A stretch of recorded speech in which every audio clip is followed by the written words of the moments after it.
Okay, so the call tonight is, are we men worthy to follow? Okay, so are you a man that other men would follow? That's the question I want us to process tonight, that I felt like when I was in 1 Peter 5 and I've been here for so long. This is the thing that comes to my mind. So we're going to just jump right into the word in chapter 5, and let's see, I'm going to read the whole thing together, and then we'll break it down, just a few verses that we've got for tonight. So starting in verse 1. So I exhort the elders among you, as a fellow elder and a witness of the sufferings of Christ, as well as a partaker in the glory that is going to be revealed. Shepherd the flock of God that is among you, exercising oversight, not under compulsion, but willingly, as God would have you, not for shameful gain, but eagerly, not domineering over those in your charge, but being examples to the flock. And when the chief shepherd appears, you will receive the unfading crown of glory. Likewise, you who are younger, be subject to the elders. Clothe yourselves, all of you, with humility towards one another, for God opposes the proud, but gives grace to the humble. Humble yourselves, therefore, under the mighty hand of God, so that at the proper time he may exalt you, casting all your anxieties on him, because he cares for you. Be sober-minded, be watchful. Your adversary, the devil, prowls around like a roaring lion, seeking someone to devour. Resist him, firm in your faith, knowing that the same kinds of suffering are being experienced by your brotherhood throughout the world. And after you've suffered a little while, the God of all grace, who's called you to his eternal glory in Christ, will himself restore, confirm, strengthen, and establish you. To him be the dominion forever and ever. Amen. I love this word, guys. So here's the question I've got for us. Are you a man who others would follow? You see, the kind of man that this is talking about, the kind of man that others would follow, is not shaped by power, strength, or status, right? It is not shaped by power, strength, or status, but yet the posture of his heart, okay? And that's what Peter is setting us up for tonight. There's three things I want to look at tonight that set up the posture of a man's heart that would be a man that we would follow. And it starts in verse 2, where he says, shepherd the flock of God that is among you. Shepherd the flock of God that is among you.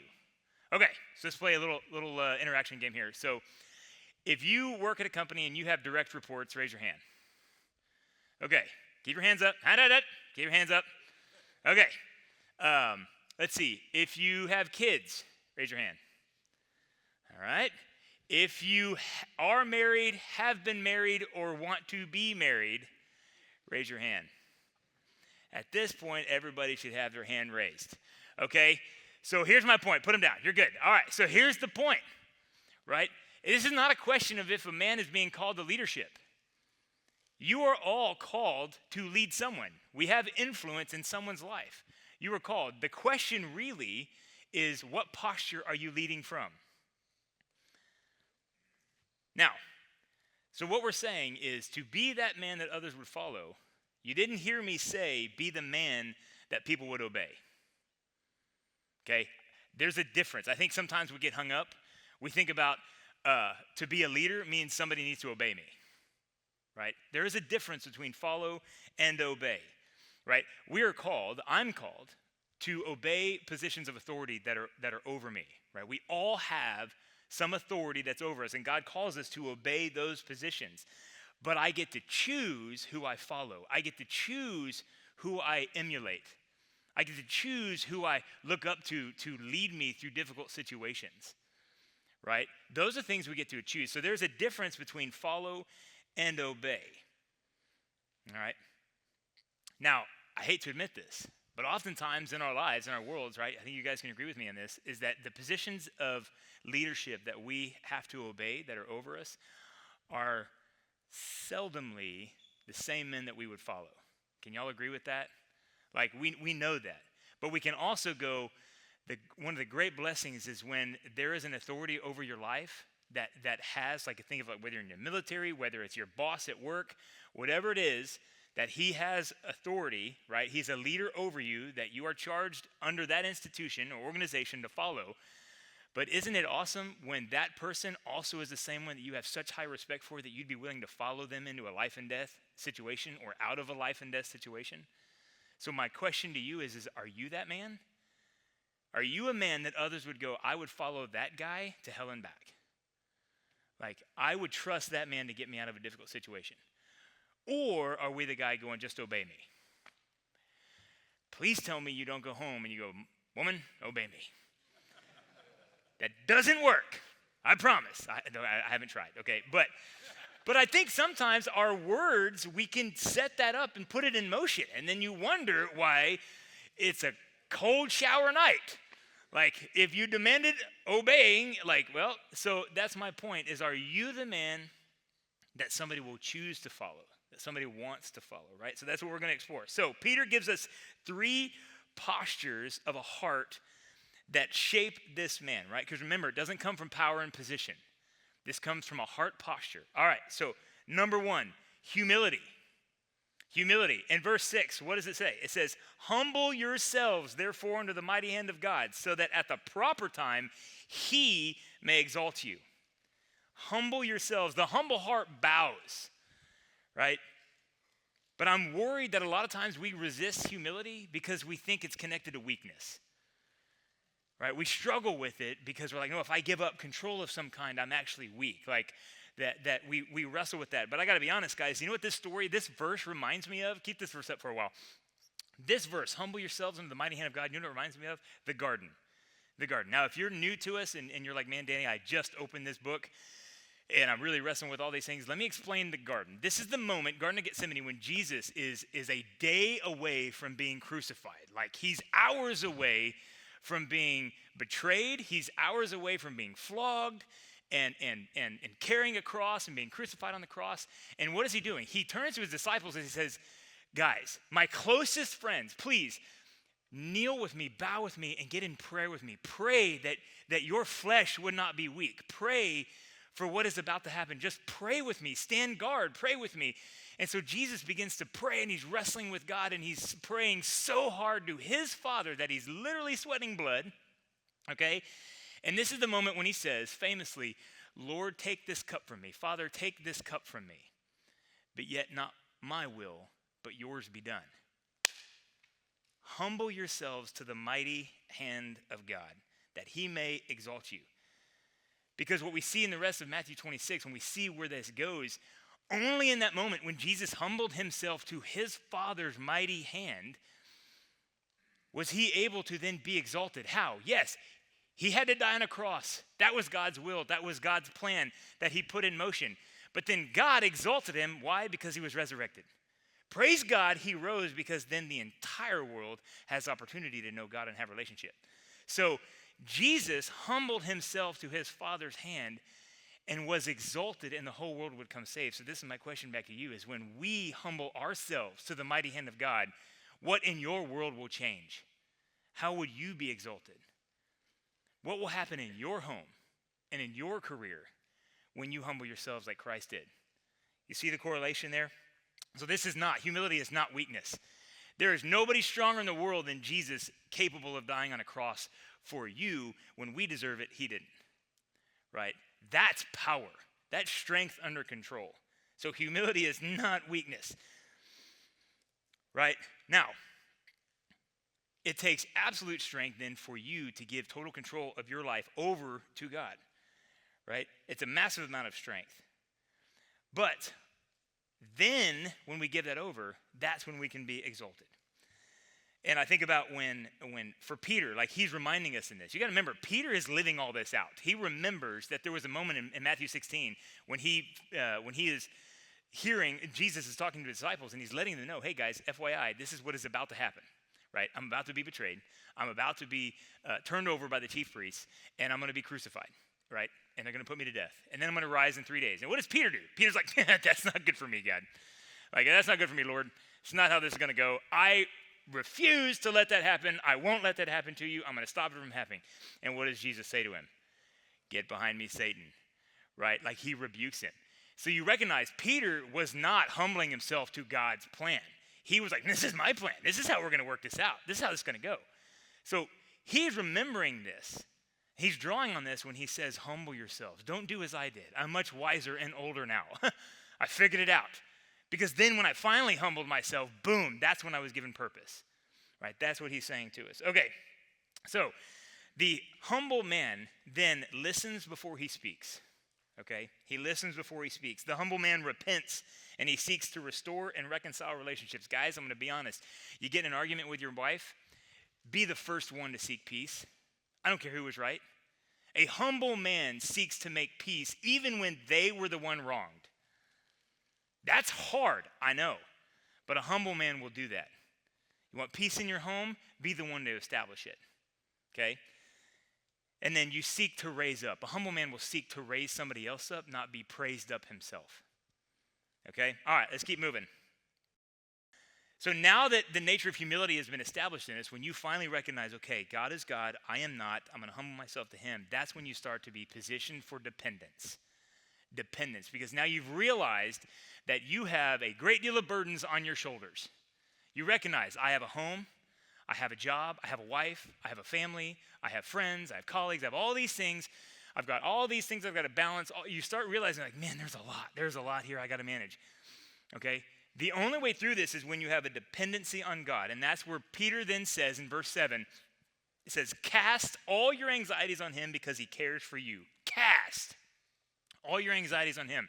The Greek word here is epituro, which is a forceful cast. There's only been one time that this word has been used in Scripture, and it was in Luke, and it was when the disciples were laying their blankets or their garments onto the colt for Jesus to ride. It was literally saying, I'm not taking this back, I'm putting it on this colt. I'm casting this onto the colt for Jesus' burden to be on this colt, not on me. So then he says, Peter uses this to say it's a forceful cast. It isn't like, let me just throw it out there and maybe reel it back. This isn't like fishing. It's I am throwing it out there, and it is staying out there, and I'm going to keep it out there. It's casting. So Peter's literally saying, give every burden, every anxiety, every weight you're carrying, you have to be dependent and cast it on him and throw it onto him in full trust. So the dependent heart trusts. But we live in a culture that says, handle it yourselves. Because that shows weakness, right? If you're dependent on God, maybe you're weak. So just work it out yourself. Be the Lone Ranger. Figure it out. But Peter's saying that's the opposite. That's the opposite. You need to cast it on him because dependency isn't passivity. It's forceful, active trust. This would be like if, it's like, y'all seen the movie We Were Soldiers? And when the crap hit the fan, right? And like everything is just going around and it's just explosions and bombs and they're just being completely invaded and all this kind of stuff and they're losing control. It would literally be if the radio operator was like, I don't want to bother command with a broken arrow. I'm sure they got other problems to deal with. Like, I don't want to bother them with that. Like, you literally have the radio to call command and say, we need help. And you're like, nah, we'll figure it out. We can work this out. We can work it out on our own. We laugh at that, and you're like, that's crazy. You would never do that. Except, do we not do it in our daily lives? Like, do you not try to take ownership and take control back and, like, work this out on my own? When you Lone Ranger your own life, it's like bringing nail clippers to a gunfight. It's not even a knife. It's nail clippers. Like, we are in a fight, and you're just leaving it on the side. Because if y'all heard that phrase when it says, oh, God will never give you more than you can handle? You've heard that, right? It's a total lie. Total lie. That's the point. The burdens get so heavy. Why? Because God's going, come to me, because I can do more in your dependency than you can do in your independency. Okay, remember that. God can do more in your dependency in him when the burdens get so heavy than you can when you're independent. Okay?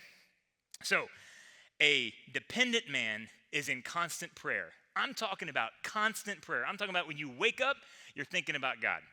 It's both written prayer, spoken prayer, and thought prayer. I think about God all the time. I go to bed, I wake up, you're always in conversation with him. That's total dependency. Then the dependent man is also in full surrender. He's saying, God, I give you total control of this situation. I didn't say you sit on your butt and do nothing. We have a job to plan, prepare, and respond. Show up, but God has the control. Don't take it back from him. Just be ready for whatever is coming. Be prepared, okay? But surrender it to him. And then the dependent man has faith, trusting that God will work this to his glory and your good. Not your glory and his good. His glory, your good. Okay? All right, so now once we have dependency, we now recognize that we're in a war. You do, right? Because the burdens are getting so heavy. The fights are coming. You're just like, man, this life can get hard. So now a dependent man also recognizes it's time to be vigilant. That's our third point, the final one, vigilant. Verse 8 says, be sober-minded, be watchful. Your adversary, the devil, prowls around like a roaring lion, seeking someone to devour. The vigilant heart stands guard. A vigilant man stands guard. He doesn't stand distracted. He's not spiritually asleep. The devil is not creative. He's consistent. He doesn't come up with new ways. He's just consistent. And here's the thing. He doesn't need to destroy our lives. He just has to wait to convince you that you have control and think that you can focus on yourself and you can seek your glory. We'll destroy our own lives. He doesn't have to do it. He's not creative. He's just going to convince you, oh, you got this. You got it. You're good. Don't worry about it. Just keep thinking about yourself. Keep seeking that glory that you know you want. That's when we find ourselves in some hot water. And Peter, again, understood this because it goes back to that garden moment, right? That's why he's writing it. He says, be sober-minded, be watchful. Why? Because, guys, I fell asleep. Peter did in the garden. Yeah, he wakes up. The guards have shown up. They're ready to take him prisoner. And what does Peter do? He jumps up. What?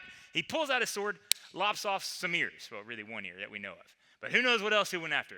But the point is he wasn't prepared for what really needed to happen. He was responding in his own weakness. And ultimately, it could have literally destroyed Peter for who he actually went after. But thank God Jesus healed that ear and took away the evidence of Peter's crime. Because he wasn't really prepared. He fell asleep. He was not sober-minded. So he's warning us. So here's the deal. A vigilant man will do these three things. He will guard his heart. Guys, whatever you let in will lead you. Whatever you let in your heart will lead you. I'm going to call it like it is. Gentlemen, I know I may offend a few people in this room on either side of the table, but just deal with it. Here's the thing. If you only live with Fox News on your TV all day long, that is going to affect how you see the world. Just like if you only live with MSNBC, NBC, CNN, any of the other ones on that side, if you only live with that on your TV, it's going to affect how you see the world. Anything that you keep pumping into your brain will affect how you see the world. I'm not saying either side is wrong. I'm just saying, whatever you put in your head, that's what's going to lead you. You keep that coming in. So maybe let something else lead your heart. That's what I'm challenging you to do. Okay? Whatever you let in will lead you. Now, the other thing he'll do is he'll guard his home. He's going to guard his home. Guys, I'm going to be absolutely blunt with you. You are the spiritual leader of your home. That is your house. Whatever you let in your house is on you. What are you letting into your house that is affecting your family's spiritual health and maturity? Own it and change it, right? You guard your house. It's not your wife's job. It's not your kid's job. It is your job to guard your home, okay? Guard your home. And the last one, guard your brothers. The men at your table, the men that are around you. A vigilant man will check in, not check out.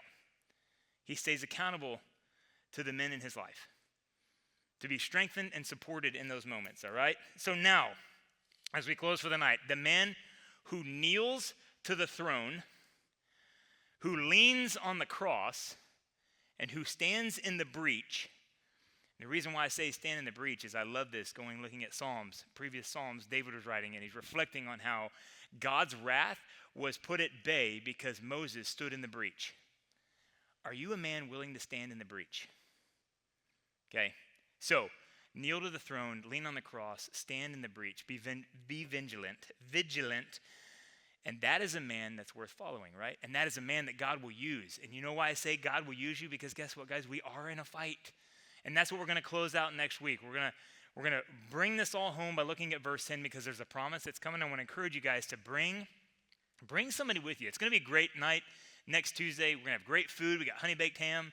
It's going to be a good night. It'll be a 15-minute message on this last verse to give us hope. But the reality is, the reason why we want to talk about this is because we know that the reason why we want to talk about these things is because we know that every man is going to face at some point, he's either in a fight right now, he's recovering from a fight, or he needs to be preparing for a fight.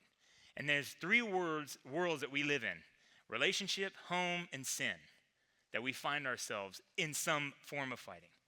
So my challenge to y'all is, are you a man? Are you becoming a man worth following? This is how we do it.